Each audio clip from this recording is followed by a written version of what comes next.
Neat ఐఐటీలో సీట్లు సాధించేలా గురుకులాల్లో ST విద్యార్థులకు శిక్షణ అందిస్తామని చెప్పారు ముఖ్యమంత్రి చంద్రబాబు. అమరావతిలోని క్యాంప్ కార్యాలయంలో సంత్ శ్రీ సేవాలాల్ మహారాజ్ 287వ జయంతి కార్యక్రమంలో పాల్గొని ప్రసంగించారు చంద్రబాబు. ఆదివాసీ ప్రాంతాల్లోని విద్యార్థులు చదువుల్లో ముందుంటారని, ఉన్నత కొలువులు సాధించాలనే పట్టుదల వారిలో పెరిగిందని తెలిపారు.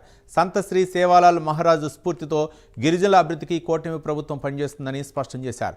సేవాలాల్ దూరమై శతాబ్దాలు గడుస్తున్న బంజారాల గుండెల్లో ఆరాధ్య దైవంగా నిలిచారని కొనియాడారు.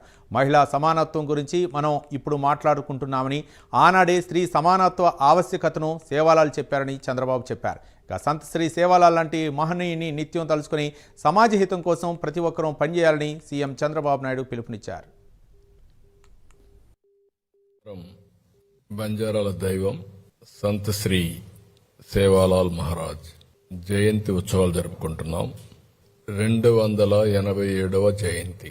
ఆయన పుట్టిన తేదీ మనం చూస్తే 1739 ఫిబ్రవరి 15న మన రాష్ట్రంలో అనంతపురం జిల్లా గుత్తి మండలంలో రామ్జీ నాయక్ తాండాలో రామవత్ భీమానాయక్ ధర్మిణి మాత దంపతులకి జన్మించారు.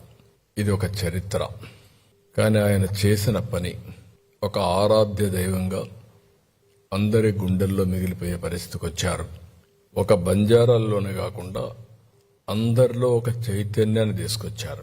పేద పిల్లలు, అందులో లంబాడా గాని గిరిజన పిల్లలు కూడా రెసిడెన్షియల్ స్కూల్లో చదువుకోవాలని ఫస్ట్ టైం గురుకుల పాఠశాలలు ఏర్పాటు చేయాలనే ఆలోచన చేసిన వ్యక్తి నందమూరి తారక రామారావు గారు.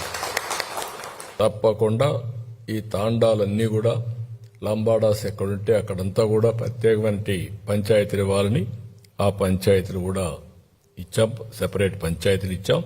భవిష్యత్తులో అన్ని ప్రాంతాల్లో ఉండే రెసిడెన్షియల్ స్కూల్స్లో స్పెషల్ కోచింగ్ పెడతాం. ఎంతమంది వీలైతే అంతమంది పిల్లలు ఐఐటికి ఎన్ఐటికి పోయే పరిస్థితి తీసుకొస్తాం. నీట్ కూడా పోయే పరిస్థితి తీసుకొస్తామని తెలియజేసుకుంటూ